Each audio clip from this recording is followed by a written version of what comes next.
రాష్ట్ర ప్రజలకు మోసపూరిత హామీలను ఇచ్చి సూపర్ 6 పేరుతో చంద్రబాబు కూటమి ప్రభుత్వం ప్రజలకు మోసం చేసిందని పాడేరు ఎమ్మెల్యే వైఎస్ఆర్ కాంగ్రెస్ పార్టీ జిల్లా అధ్యక్షులు మత్స్యరాజు విశ్వేశ్వరరాజు మీడియా సమావేశంలో వెల్లడించారు.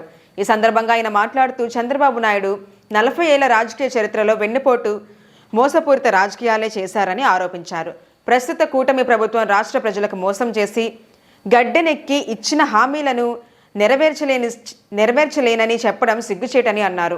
ఎన్నికలలో ఇచ్చిన హామీలను కూటమి ప్రభుత్వం నెరవేర్చాలని, లేని పక్షంలో తమ పార్టీ పోరాటానికి సిద్ధమని అన్నారు.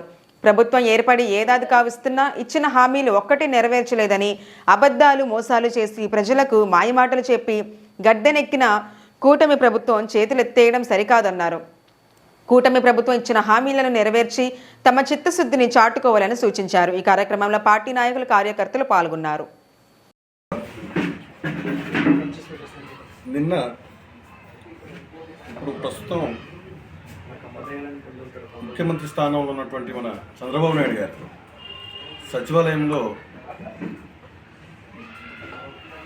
రాష్ట్ర ప్రజలను ఉద్దేశించి మాట్లాడుతూ, నేను సూపర్ 6లు అమలు చేయలేను,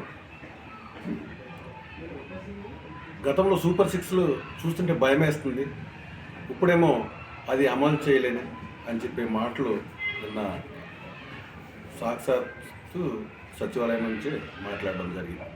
అయితే ఎన్నికల ముందు అబద్ధపు హామీలు సూపర్ 6లు అమలు చేస్తానని చెప్పేసి అరచేతిలో వైకుంఠం చూపించి అబద్ధపు మాయమాటలు చెప్తూ గద్దెనెక్కినటువంటి ఈ చంద్రబాబు నాయుడు గారు ప్రస్తుతం ఆయన మాట్లాడుతున్నటువంటి తీరు రాష్ట్ర ప్రజల్ని ఏ రకంగా దిగజారుస్తున్నారో, రాష్ట్ర ప్రజల ఆలోచనల్ని ఏ రకంగా తిప్పికొడుతున్నారో, రాష్ట్ర ప్రజల్ని ఏ రకంగా మోసం చేస్తున్నారో మొత్తం అంతా కూడా గమనిస్తున్నారు. ఇప్పుడు అర్థమైంది రాష్ట్ర ప్రజలకి